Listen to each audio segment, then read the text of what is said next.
예, 이제 우리가 또 새로운 하반기를 시작하는 첫 주일입니다. 우리 지난 6개월 동안을 돌아보며 또 주님 앞에 감사하고 또 앞으로 이제 6개월 동안을 여러분이 아직 우리가 경험하지 못했고 또 아직 그날이 오지 않았지만 미리 감사하시기를 바랍니다. 요거를 무슨 감사?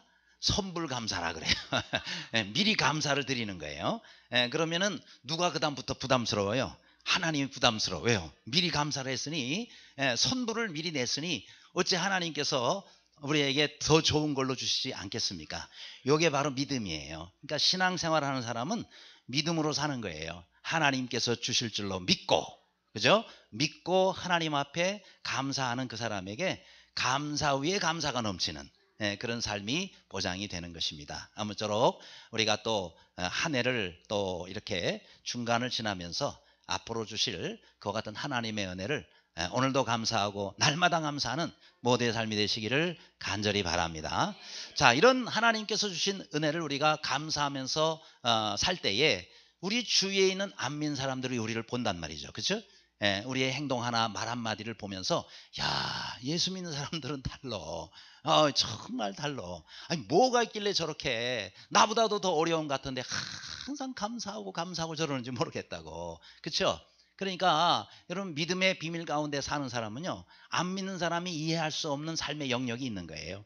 그렇기 때문에 늘 우리가 하나님께서 내게 주신 그 은혜만이 아니라 주실 은혜도 생각하면서 주님 앞에 항상 감사하시는 모두의 삶이 되기를 간절히 바랍니다.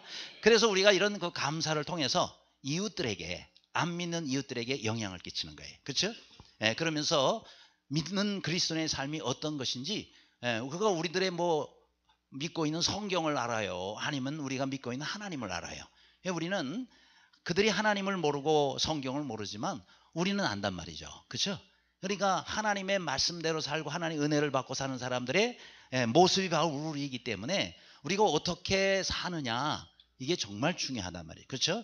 그래서 우리는 힘들고 어려워도 우리의 이웃들에게 빛과 소금의 삶을 사는 것이 참 중요합니다. 또 우리가 선행을 통해서 안 믿는 사람들이 야, 정말 참 예수님 믿는 사람은 정말 다르구나, 나도 예수 믿어야지, 이런 마음을 갖게 되는 것이거든요. 여러분, 우리가 믿는 그리스도인 가운데 또 이 선행을 행하는 아주 아름다운 그런 또 행실이 그렇게 알려진 좋은 우리 또 신앙과 믿음의 모델인 분들이 있습니다. 누군지 아세요? 바로 션이라고 하고 또 정혜영 탤런트입니까? 이 부부입니다. 저는 션이라는 사람을 잘 몰라요. 제가 미국 이렇게 공부하러 갔을 때에 그때 이분이 많이 이렇게 가수 생활하면서 유명했었는가 봐요. 돌아보니까 션션, 그래서 뭔 션이 뭐야 그랬는데 알고 보니까 저 사람이더라고요. 근데 또 탤런트를 만나가지고 둘이 결혼해서, 그래서 두 사람이 우리가 하나님께서 주신 은혜가 너무 크다. 특별히 션이라는 사람은 어린 시절을 보니까 굉장히 불우하게 살았더라고요. 아주 힘들고 정말 가난하고 이렇게 살았는데 하나님이 주신 은혜 가운데 내가 이렇게 정말 그 큰 은혜를 받고 사는데 더군다나 이렇게 아름답고 정말 귀한 아내를 선물로 주신 하나님께 감사한데 가만히 있을 수 없다. 그래서 이 감사를 이웃들과 함께 나누기 위해서 하루에 10,000원씩을 저금을 하는 거예요. 하루에 10,000원씩을 저금해가지고 결혼 기념일이 1년 만에 돌아오잖아요. 그래서 1년 동안 365일 동안 10,000원씩 저축하면 얼마예요? 365만 원. 뭐가 그렇게 계산이 어려워요? 365만 원. 그래서 매년 결혼 기념일 때마다 하루에 10,000원씩 모은 365만 원을 어려운 이웃들에게 이것을 나눠주면서, 그러면서 결혼에 대해서 하나님 앞에 감사를 그렇게 표해요. 야, 그것도 괜찮은 것 같아요. 뿐만 아니라 지금까지 900명이 넘는 그런 정말 불우한 아동들, 그런 아동들을 계속해서 도우면서 섬기면서 살아요. 그래서 무려 지난 13년 동안에 한 달에 3,000만 원씩을 기증을 했대. 한 달에 3,000만 원씩을 어려운 그런 아동들을 위해서 이렇게 기부하면서, 뭐 별명이 기부천사래나, 그래가지고 지금까지 45억 원이 넘는 돈을 그렇게 10몇 년 동안에 어려운 이웃들을 위해서 섬겼다는 거예요. 그러니까 어떤 분 돈 많으니까 그렇게 했죠. 하지만 그럼 돈 많다고 할 수 있는 건 또 아니에요. 그렇죠? 저분은 집도 없어요 지금. 예, 그렇게 45억 원 넘는 돈을 다른 사람들한테 기증하면 자기 집도 없고, 그 다음에 적금 들어놓은 것도 없고, 그 다음에 또 보험도 안 들어놨다는 거예요. 오직 하나님께서 주신 은혜를 감사하면서 그렇게 자꾸 베푸니까, 여러분 하나님께서 이 두 사람에게 주시는 그런 은혜는 우리가 사실은 상상하기 어려운 거예요. 왜요? 그거는 이렇게 베풀고 섬기는 사람만이 느낄 수 있고 받을 수 있는 그런 상급이고 보하기 때문에, 여러분 우리가 정말 이 그리스도인들의 선행은 이거는 이웃을 위해서가 아니라 따지고 보면 우리를 위해서예요. 아무쪼록 하나님께서 주신 그와 같은 은혜들을 이웃들과 함께 나누며 사는 모두의 삶이 되기를 간절히 바랍니다.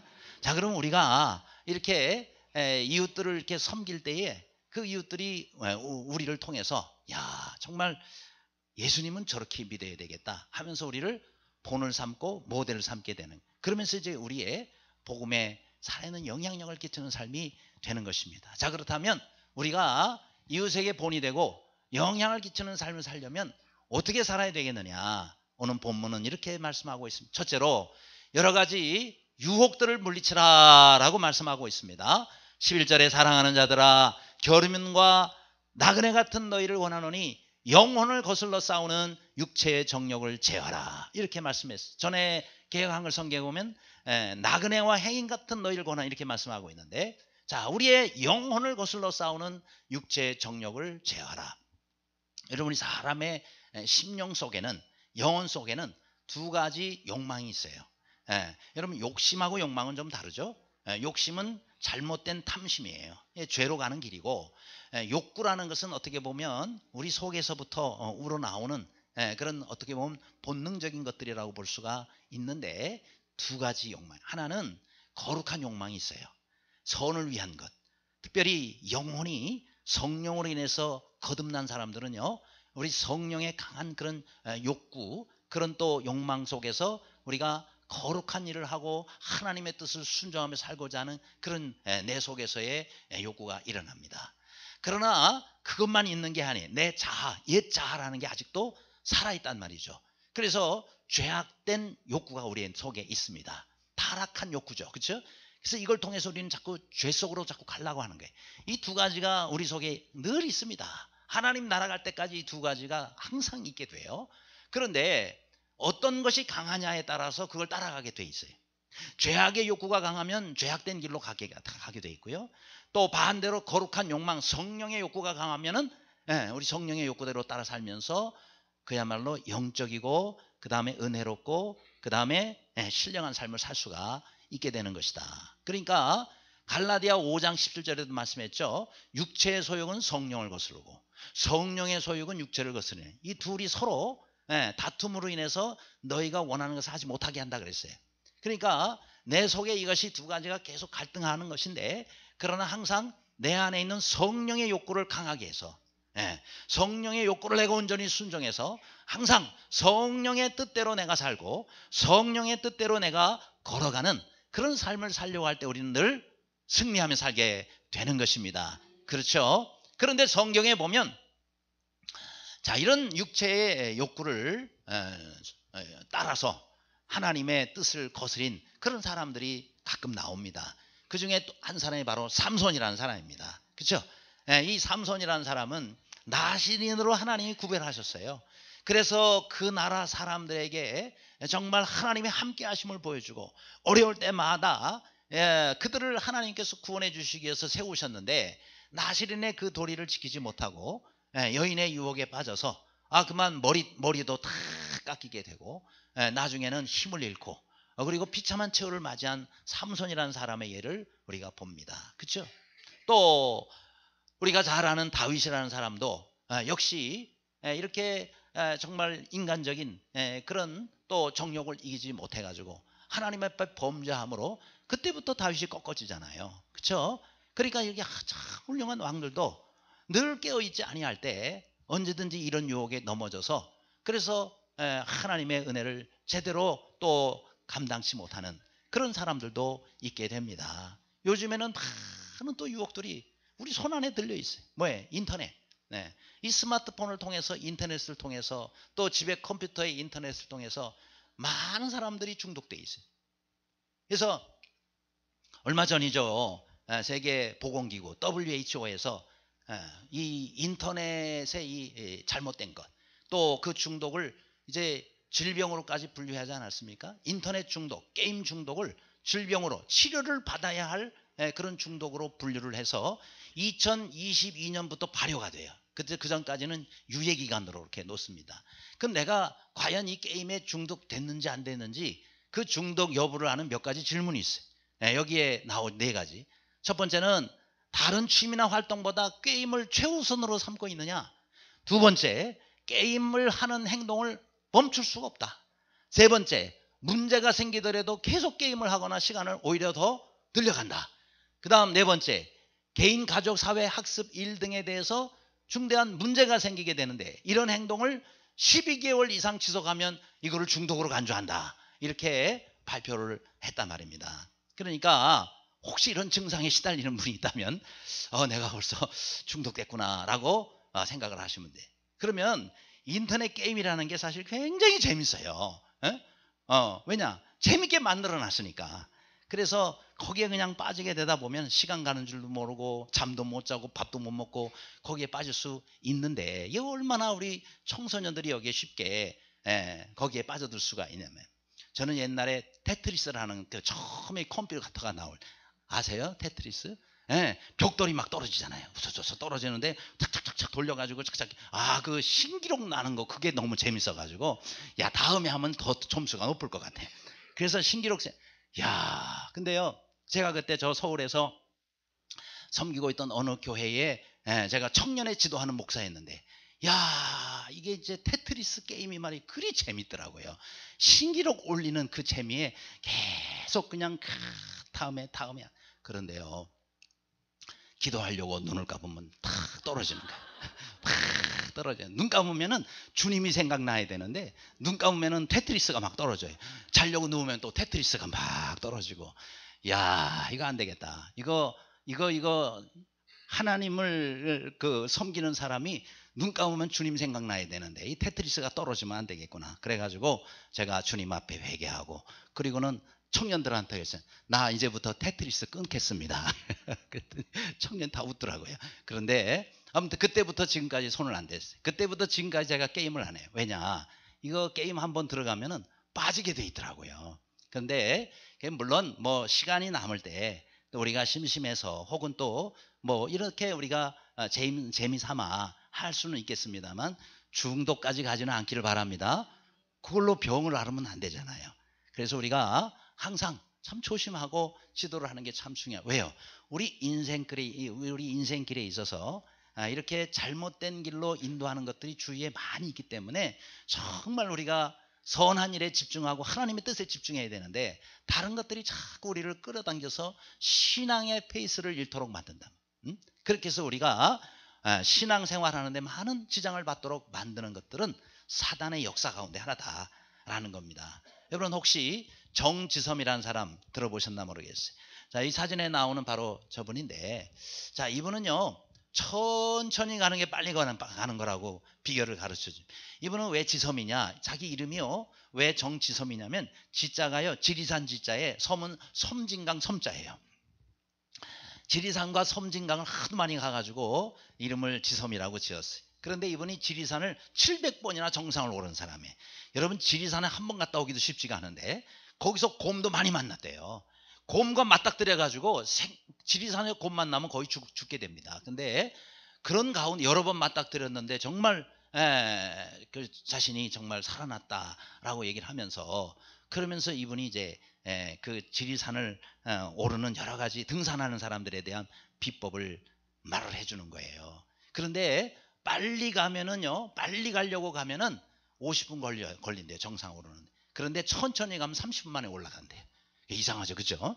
빨리 가려고 그랬더니 빨리 가면은 오히려 자기 페이스를 잃어가지고 중간에 쉬어야 되고 그러면서 정상을 못 가거나 아니면 더 시간이 더 걸린다는. 근데 이분은 천천히 가봐라 30분이면 가지, 이렇게 이분은 주장을 합니다. 700번을 오른 사람이 얘기하면은 귀담아 들어야 되겠죠, 그죠? 그런데 이분이 하는 얘기가 이 등산을 하는 데는 발로 하는 게 아니라 호흡으로 하는 거다. 등산은 발로 하는 게 아니라 호흡으로 하는 거다. 그래서 이렇게 높은, 예를 들어서 이제 굴곡을 만나잖아요. 그럼 이렇게 높은 그 경사진 곳을 올라가야 되는데 이때는 빨리 가려고 힘을 주면은 더 지친다는 거예요. 그래서 자기는 힘을 4분의 1로 줄인대요. 경사 높은 데 더 힘을 줄여가지고 더 천천히 가도록, 그러면은 자기 호흡을 잃지 않는다네. 그래서 빨리 정상을 가게 되는데, 보통 사람들은, 초보들은 그렇게 하지 않고 경사진 것도 똑같은 속도로 올라가려다가 페이스를 잃는다는 거예요. 그래서 호흡이 가장 중요하다는 거예요. 그러니까 호흡을 잃으면, 페이스를 잃으면 끝장이라는 거예요. 인생도 마찬가지다. 이분은 이런 이야기를 합니다. 그래요. 여러분, 우리 신앙생활의 산행도 마찬가지입니다. 우리의 페이스를 잃지 않도록 하는 게 중요해요. 자꾸 우리가 여러 가지 유혹을 만나가지고 빨리 가려고 그러고 욕심내다가 결국은 내 자신까지 잃게 되는 그런 우를 범할 수가 있다. 그러므로 하나님께서 우리에게 오라 하신 길을 너무 서둘지 말고 내 믿음과 신앙의 페이스를 잘 지켜서, 그래서 믿음으로 승리하여 주님 나라 갈 때까지 철로 역정의 길을 잘 마치는 모두가 되시기를 간절히 바랍니다. 두 번째로 우리가 또한 이웃에 영향을 끼치는 삶을 위해서 해야 할 일이 있어요. 뭐예요? 세우신 권위에 순종하라 라는 것입니다. 13절에도 인간의 모든 제도를 주를 위해 순종하라 그랬어요. 18절에도 사원들아 범사의 두려움으로 주인들에게 순종하되 선하고 관용하는 자들에게만 아니라 또한 까다로운 자들에게도 그리하라 라고 성경은 말씀하고 있습니다. 그러면 여기 13절에 보니까 사람의 모든 나라마다 제도가 있잖아요. 그 제도를 주를 위하여 순종하라 그랬어요. 그렇죠?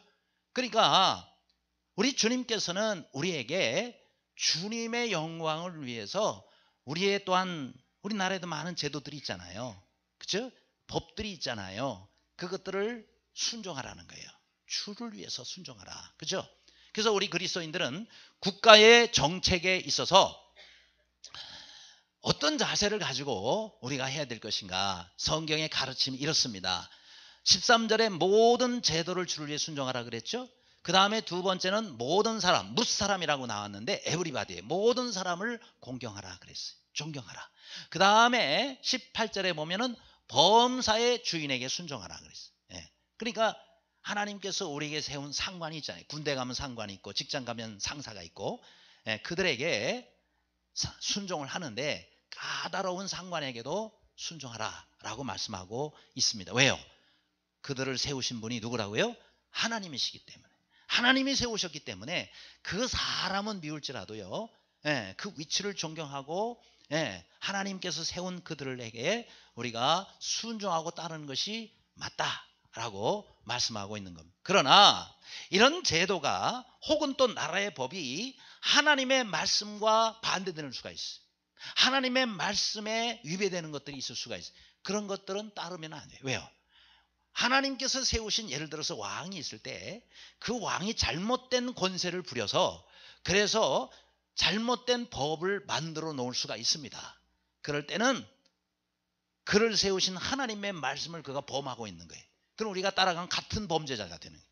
그래서 하나님의 말씀에 위배가 되면 뭘 선택을 해야 돼요? 그때는 하나님 말씀을 순종해야 되는 겁니다. 그렇죠? 일치할 때는 우리가 같이 따라야 돼요. 그러나 그것이 반대될 경우에는 우리는 하나님의 뜻을 따르고 사람에게 세운 왕의 그 말은 우리가 따르지 말아야 된다라고 성경은 말씀합니다. 대표적인 예가 바로 다니엘서에 나오는, 다니엘도 마찬가지고 다니엘의 세 친구 사드락 메삭 아벳느고가 그 케이스예요. 자, 이 나라에 바벨론의 왕인 느부갓네살이 큰 상을 세워놓고는 여기다 절하라. 응? 여기다 절하라. 근데 거기에다가 절하지 말도록 하나님은 말씀하셨잖아요. 십계명에도 금했잖아요. 그래서 절을 못하겠습니다. 뭐? 못해? 그러더니 이들을 푸른 불 가운데, 요즘 말로 용광로에다가 쳐놓은 거예요. 그런데 하나님께서 이들을 지켜주시잖아요. 근데 여기 들어가기 전에 다니엘 3장 17절에 뭐라고 말씀해요? 그 앞에 나오는 말씀은 왕이 우리를 그런 용광로 속에 우리를 집어넣으셔도 하나님께서 우리를 살려내실 것입니다. 그런데 그리 아니하실지라도예요. 그죠? 여기 나왔죠. 그렇게 하지 아니하실지라. 하나님께서 그 용광로에서 우리를 건져내지 아니하신다 할지라도 우리는 왕이 세우신 신상에 절하지도 않겠고요. 그걸 섬기지도 아니할 줄을 아소서라고 얘기를 한 거예요. 이게 바로 뭐예요? 하나님 말씀에 위배되는 것은 나는 하지 않겠습니다 라고 분명하게 밝히고 있는 것입니다. 그럴 때에 하나님께서는 그 사람과 함께 하시고 그 사람을 하나님께서 책임져 주시며 또 그들을 통해서 하나님께서 그 많은 이방 나라 가운데 영광을 돌리도록 하셨다라는 거예요. 아무쪼록 우리도 마찬가지입니다. 여러분, 나라의 제도도 마찬가지고 회사도 마찬가지예요. 하나님의 말씀에 어긋난다면 우리가 절대 하지 않겠습니다 라고 이렇게 단호하게 하면 우리의 행위가 하나님 여호와를 기쁘시게 하면 그 사람의 원수라도 그와 더불어 화목하게 만들어 주신다는 것이 하나님의 약속입니다. 사람 눈치 보고 또 우리가 다른 눈치를 보고 하나님의 눈치를 보지 않는다 그러면 어찌 그 사람이 하나님을 나의 중이요 만왕의 왕이요 만주의 주로 섬기는 사람이라 라고 말할 수가 있겠느냐라는 것입니다. 그래서 그 다음 로마서 13장 1절에도 모든 권세는 다 하나님의 정하신 바래. 그래서 우리가 순종하라는 거예요. 까다로운 주인에게도 그렇게 하라는 거예요. 그러나 이들이 이러한 권세를 하나님의 말씀을 불순종하도록 사용한다 그러면 반대해야 되는 거예요. 그리고 우리는 정해진 법 안에서 시위를 하고 우리는 따를 수 없다라고 그렇게 우리가 해서 법도 잘못된 법도 고칠 수 있도록 해야 된다라는 것입니다. 그렇죠? 여러분, 나라의 모든 법이 잘못될 수가 있어요. 그러면은 우리는 얼마든지 그것을 여러 가지 방법을 통해서 또 합법적인 방법을 통해서 그것을 고치도록 우리가 해야 마땅하다라는 것입니다. 그렇죠? 알면서도 계속 하나님을 불순종하는 그 길로 간다 그러면 여러분, 우리가 그건 잘못하는 거예요. 그렇죠? 감옥에 간다 할지라도 하나님께서 금하신 것은 하지 않도록 그렇게 해야지 옳은 것이다 라는 것입니다. 아무쪼록 우리 하나님께서 그것이 아니라 그러면 하나님께서 정해주신 권세에 따라서 세운 모든 제도를 잘 따르고 순종하면서 하는 모두가 되시기를 간절히 바랍니다. 세 번째로 또 우리가 이웃에게 본이 되는 삶을 살려면요, 하나님을 생각함으로 참고 살자라는 것입니다. 19절에 부당하게 고난을 받아도 하나님을 생각함으로 슬픔을 참으면 이는 아름다우나 그랬어요. 그러니까 하나님께서는 뭘 원하시는 거예요? 우리가 여러 가지 부당한 고난을 받을 때가 있잖아요. 억울하게 고난을 받을 때가 있지 않습니까? 하나님 믿는 것 때문에 우리가 어려워질 수가 있지 않겠습니까? 그래도 어떻게 하라 그랬어요? 하나님을 생각함으로 참으면 하나님 앞에 이것이 아름답다라고 말씀하고 있습니다. 그렇죠? 그렇다면 여기서 하나님을 생각한다라는 것이 도대체 무슨 뜻이냐? 이건 다른 말로 하면 하나님을 인식한다는 거예요. 그럼 뭘 인식하는 거냐? 세 가지를 인식하는 겁니다. 자, 먼저 첫째는 하나님께서 이 모든 상황을 다 알고 계신다는 거예요. 그렇죠? 하나님께서 모른 척 하실 수는 있지만은 사실은 다 알고 계시는 거예요. 왜요? 이것 때문에 내가 부당하게 고난을 받고 어렵다는 것을 하나님은 다 아신단 말이죠. 그렇죠? 그래서 여러분, 우리가 알아야 될 것은 하나님께서 내 모습과 내 모든 상황을 다 알고 계신다는 거 우리가 잊지 말아야 돼요. 두 번째는 뭐라 그랬어요? 나의 고통의 현장에 하나님이 임재하고 계신다는 거. 모른 척 하시는 거예요? 아니에요. 하나님께서 전부 우리와 함께 동참하셔서 그렇게 해서 고난 가운데 함께 계시다는 사실을 잊지 말아야 된다는 거예요. 또 하나는 뭘 인식해야 되느냐면 이 모든 상황을 통해서 하나님이 어떻게 하신다고요? 칭찬해 주시고 상급을 예배해 놓고 계시다는 사실을 알아야 된다는 겁니다. 그렇죠? 그러니까 우리만 혼자 억울하게 당하는 게 아니라는 거예요. 우리 주님께서는 이 일을 위해서 우리를 칭찬하시며 그 다음 하나님께서 좋은 상급을 예배해 두고 계시기 때문에 오히려 이런 고난이, 억울하고 부당한 고난이 우리에게 뭐가 된다? 유익이 된다는 것을 알고 기쁨으로 이 모든 고난을 참고 견디며 이겨나가자라는 것이 오늘 이 성경의 가르침인 것입니다. 그러니까 이런 고난을 한번 당해보면요, 그 사람이 어떤 믿음의 사람인가, 어떤 신앙을 가지고 있는 사람인가가 다 드러나요. 평상시에는 몰라요. 왜요? 다 똑같이 교회 나오고 똑같이 신앙생활을 하고 하니까 잘 몰라요. 그런데 딱 어려움을 당해보면은 그 사람의 믿음이 어떤 믿음이었고 그동안에, 그 다음 이런 고난 가운데서 그 사람이 어떤 믿음을 보이는 것인지 정말 그 사람의 믿음의 됨됨이가 거기서 다 드러나는 거예요. 하나님과 어떤 관계의 사람이었는지가 다 드러난단 말이에요. 그전에는 잘 몰라요. 그렇죠? 이게 섞여 있을 때는 잘 몰라요. 바람이 한번 불면은요, 쭉정이는 다 날아가요. 알곡만 남게 돼 있습니다. 이런 것들이 한 번씩 불 때마다 진짜 알곡과 까라지가 어떻게 다른지가 다 나타나게 돼 있다라는 거예요. 그렇죠? 여러분 혹시 여러분 녹차백이라고 이제 녹차백이죠, 아시죠? 우리 티라고도 하죠. 우리가 차를 보통 티라 그러잖아요. 그래서 티백이라고도 하기도 하고, 아무튼 이 녹차백이 있는데 이게요 종류가 많습니다. 예를 들어서 녹차, 홍차, 그 다음에 우롱차, 그 다음에 또 뭐가 있죠? 뭐 과실차, 꽃잎차 종류가 많아요. 근데 겉으로 이 티백을 보면은요 다 똑같이 생겼어요. 그죠? 아까처럼 그 봉지 안에 들어있는데 그게 다 비슷해요. 근데 요놈을 갖다가 뜨거운 물에다가 찬물에다 딱 넣어보면은요 금방 드러나요. 그렇죠? 빨갛게 나, 이거 홍차구만. 그죠? 노랗게 나, 이거는 녹차구만. 이거 우롱차구만. 맛을 보면 또 알아요. 그렇죠? 맛을 보면은 뭐 꽃잎차인지 뭐 향과 맛이 다 다르다. 뭐예요? 그래서 뜨거운 물에 들어가 보면 다 드러난단 말이죠. 그렇죠?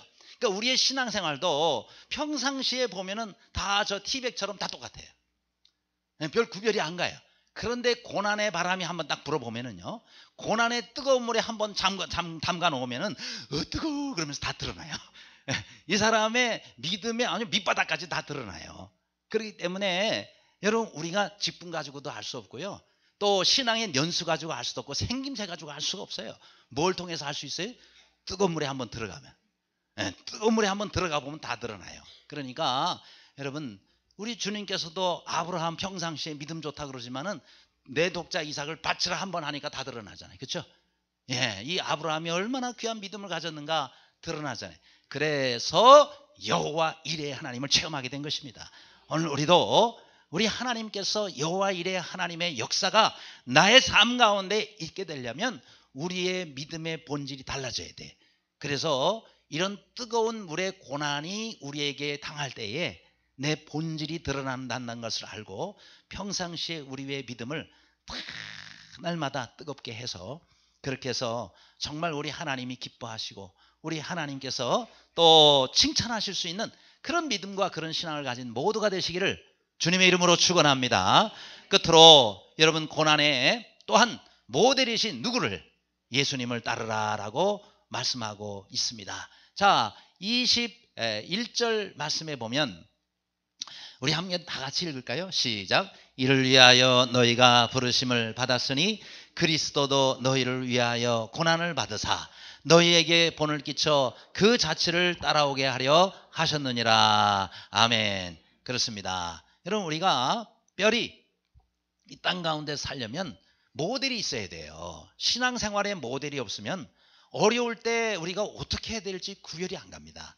그런데 특히 우리 예수님께서는 우리에게 정말 고난의 좋은 모델이 되어주셨어요. 아니 누가 고난을 받아도 예수님처럼 고난을 받았으며 누가 억울한 일을 당해도 예수님처럼 억울한 일을 당하셨겠어요. 그렇죠? 그래서 비록 우리는 어려울 때마다 정말 예수 그리스도 우리 주님을 묵상해야 돼요. 야, 예수님은 나보다 더 큰 어려움을 당하셨는데 그럼에도 불구하고 주님이 이렇게 하셨구나. 그렇죠? 우리 예수님께서는 정말 말할 수 없는 고난을 당할 때마다 예수님은 하나님을 생각합니다. 그렇죠? 그래서 맞고서도 하지 않고 그리고 같이 대항하지도 않고 위협하지도 않고 아니면 예수님 가지고 있는 힘을 사용하지도 않았어요. 여러분 예수님 한번 부르면은요 하늘에 12영 되는 그 천군 천사가 온다 그랬어요. 12영이 그러면 우리식으로 하면 12군단이에요. 12군단. 그러면 뭐 수십만 명의 천군 천사가 오면, 아니 천사 한 명만 와도 그 아수르의 18만 5천 명을 다 때려잡은 하룻밤에 다 죽이는 그런 천사의 능력을 여러분 우리가 성경을 통해서 알지 않습니까? 그런 천사들 수십만 그 군단이 오면은 그거 어떻게 누가 감당할 수 있겠어요? 그렇죠? 예수님이 당한 어려움은 사실은 한순간에 벗어날 수가 있어요. 그럼에도 불구하고 예수님은 끝까지 그 고난을 다 받아. 왜요? 그 고난을 통하여 오늘날 우리를 구원하시기 위해서 그렇게 하신 거 아니겠어요? 그 고난을 안 받으시면 우리가 어떻게 구원을 받냔 말이에요. 예수님께서는 우리를 구원하시기 위해서, 또 앞으로 예수님 때문에 수많은 사람들이 억울한 고난을 당할 수 있는데 그 고난받은 사람들의 본이 되고 모델이 되도록 하기 위해서, 그래서 예수님께서는 이 고난을 친히 견디셨다. 그렇죠? 그러니까 여기 나온 대로 억울한 고난을 어떻게 견디셨어요? 하나님께서 이 모든 것을 알고 계시고, 또 하나님의 영광을 위해서, 또 하나님께서 내게 맡겨주신 사명 감당을 위해서 주님께서는 이 모든 어려움들을 다 겪으셨고 견디셨고 고난으로부터 승리하셨다는 사실입니다.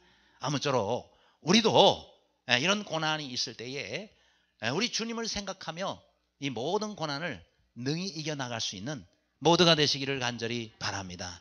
우리가 잘못된 대우를 받을 때 여러분, 우리가 정말 내 믿음이 어떠한지가 나타난단 말이죠. 그렇죠? 우리가 합당한 고난을 받을 때는 가만히 있는데 억울한 고난은 사람들이 되게 못 견뎌요. 그렇죠? 못 참아, 가만 안 돼 그러면서 억울한 고난을 당할 때, 그렇죠? 그럴 때도 여러분, 우리의 정말 귀한 믿음을 가지고 있는 사람은 주님께 맡깁니다. 그렇잖아요? 주님께 맡겨. 주님이 하시잖아요. 예? 주님이 하셔요. 어떻게 일일이 다 돌아다니면서 그거를 내가 회복하겠다고 그렇게 하겠습니까? 사람이 할 수 있는 일은 한계가 있어요. 오히려 또 그렇게 돌아다니다가 문제가 더 꼬여요. 더 어려워져요. 그렇죠? 그러니까 하나님께 맡기는 거예요. 내가 하는 게 잘하겠어요? 하나님께서 하시는 게 잘하시겠어요? 100번 하나님이 하시는 게 잘하시죠. 그러면 기도는 뒀다고 언제 하게? 그럴 때 기도하는 거예요. 그럴 때 하나님께 맡기는 거예요. 이 억울한 거 하나님 아시잖아요. 하나님 맡깁니다. 그러면 하나님께서, 내가 손을 쓰지도 않았는데 하나님이 다 손 쓰셔가지고 정말 가장 은혜롭고 아름답게 문제를 해결해 주시는 거 체험하지 않습니까? 힘들고 어려울지라도 여러분, 우리가 주님 생각함으로 정말 우리가 인내하고 참을 수 있는 모두가 되시기를 간절히 바랍니다. 여러분, 사막을 여행하는 한 세 사람이 있었어요. 근데 밤에 이제 여행을 하는데 이 밤에 한 사람을, 나그네를 만납니다. 참 이상하게 이렇게 생긴 그런 나그네였어요. 근데 그 나그네가 이 말을 타고 밤에 사막을 여행하는 세 사람에게 다가와서 이런 얘기를 하는 겁니다. 당신들 앞으로 조금만 더 가게 되면은 마른 시내를 만날 겁니다. 그 시내에는 많은 자갈들이 있는데 그 자갈들을 당신들의 주머니와 자루에 할 수 있으면 많이 넣으시기 바랍니다. 그리고 나중에 한참 다시 가다가 동이 틀 때쯤 해서 그 자갈들을 다시 꺼내서 보시기를 바랍니다. 그러면은 기쁨도 있고 애석함도 있을 것입니다. 이렇게 얘기를 했어요. 도대체 뭔 소리를 하는 건지. 그렇지만 알았어 그러더니 나그네는 이제 가던 길로 사라지고, 자, 이 세 사람이 정말 조금 더 가니까 그 나그네의 말대로 마른 시내를 만나게 되는데 거기에 이런 자갈들이 쫙 깔려 있는 거예요. 밤이니까 뭐 자세히 보이지는 않지만 어쨌든 이거를 주워서 주머니에 자루라 넣으라 그랬는데, 여러분, 나그네가 안 그래도 힘들고 짐 때문에 힘들어 하는데 이 시내의 자갈을 뭐하러 잔뜩 넣겠어요. 그러니까 그냥 몇 개만 주워가지고 뭐 기쁠 일을 만날 거라니까 몇 개만 주워가지고 주머니에다가만 넣었어요. 세 명이. 자루에다가는 넣은 사람 한 사람도 없었어요. 어쨌든 주머니에 두세 개씩 넣으니까 양쪽이 또 다 꽉 찹니다. 어쨌든 그렇게 해가지고 또 한참을 여행하는데 드디어 동이 텄습니다. 이제 해가 떠오르면서 밝아지니까 그 나그네 한 말이 생각나는, 맞아, 이거 동이 터오르거든. 그 냇가에서 주순 이 자갈들을 꺼내보라 그랬지. 그래서 세 사람이 다 서가지고는 전부 꺼내봅니다. 깜짝 놀래요. 밤에 그렇게 주웠던 그 자갈들이 전부 보석으로 바뀌어 있는 거예요. 다이아몬드, 루비, 그 다음에 사파이어, 에메랄드, 기타 등등의 보석으로 다 바뀌어 있는 거예요. 세상에. 너무 기뻐했지만은 동시에 너무 애석한 거예요. 왜요? 이럴 줄 알았으면 자루에다가 꽉 채울 건데 말이야. 왜 이게 내가 두세 개씩밖에 이거를 안 가져왔을까? 이 애석한 마음에 정말 이들이 그 정말 아쉬움을 삼켰다는 거예요. 여러분, 우리가 하나님께서 우리에게 주시는 진리와 하늘의 진리의 이 말씀들이 바로 이와 같은 원리를 가지고 있습니다.